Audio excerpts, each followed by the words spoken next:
wabarakatuh. Saya Nasira Stambuk C30118370. Di sini saya ingin menjelaskan mengenai audit atas keterlambatan pengiriman barang yang terjadi karena keterlambatan proses produksi pada PT Serat Sutra. Latar belakang PT Serat Sutra. Jadi perusahaan PT Serat Sutra berlokasi di Jalan Mangunkusumo 2, Blok A, Kap 34 Malang. Perusahaan ini berdiri pada tanggal 15 Oktober 1990. PT Serat Sutra bergerak di bidang produksi tenun tradisional dengan fasilitas produksi berupa alat tenun bukan mesin atau ATBN. Nah, mulai tahun 1995 perusahaan PT Serat Sutra mulai meninggalkan ATBN untuk produksi komersialnya dan lebih memilih menggunakan teknologi yang modern dengan investasi yang cukup besar. PT Serat Sutra menghasilkan beberapa jenis kain dengan bahan dasar dan merek yang berbeda. Bahan bakunya itu merupakan bahan impor yang tidak tersedia cukup di dalam negeri. Perusahaan PT Serat Sutra menggunakan mesin otomatis berteknologi tinggi dengan kapasitas produksi 300.000 meter per hari untuk kain yang berbahan dasar sutra dan 4.750 meter untuk kain yang tidak berbahan sutra. 85% perusahaan beroperasi dari kapasitas penuhnya. Sebanyak 60% dari produk yang dihasilkan, terutama yang berbahan dasar sutra, adalah untuk tujuan ekspor yang merupakan produk pesanan dengan waktu pengiriman rata-rata 7 hari dari pesanan diterima dan sisanya untuk memenuhi kebutuhan pasar dalam negeri.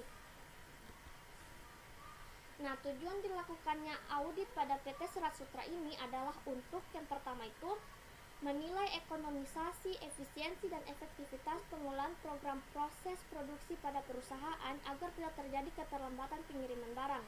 Yang kedua, menilai mencakup proses produksi dan kebijakan pengiriman.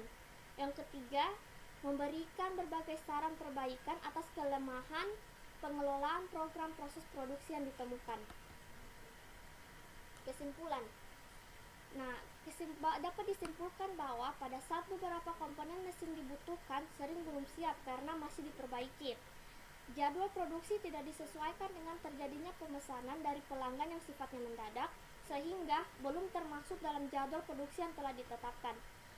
Jadwal penerimaan bahan baku dan perbaikan fasilitas produksi tidak disesuaikan dengan terjadinya perubahan pemesanan dari pelanggan, dan tidak adanya mekanisme penyesuaian cross-check program antara bagian produksi, pembelian bahan baku, dan pemeliharaan fasilitas produksi.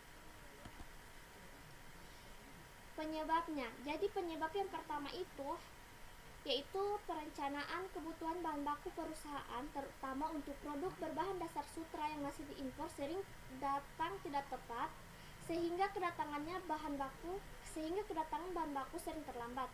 Yang kedua, jadwal pemeliharaan mesin tidak selalu tepat dan dengan jadwal penggunaannya. Yang ketiga, perusahaan tidak atau belum memiliki pedoman tertulis sebagai dasar untuk melakukan perubahan jadwal produksi jika terjadinya tambahan atau perubahan permintaan dari pelanggan.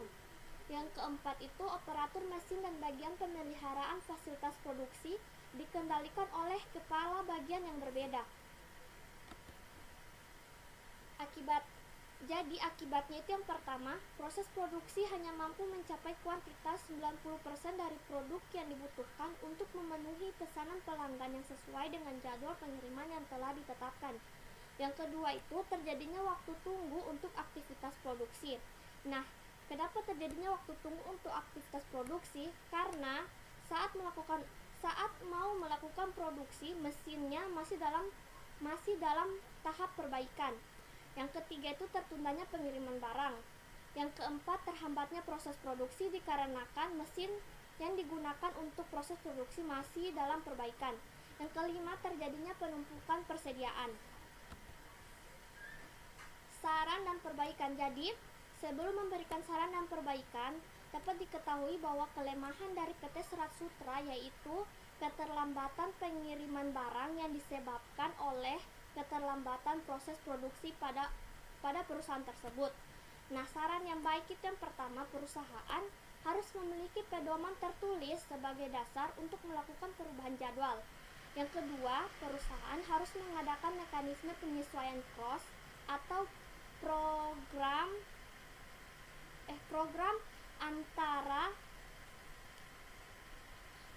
antara bagian produksi, pembelian bahan baku, dan pemeliharaan fasilitas produksi.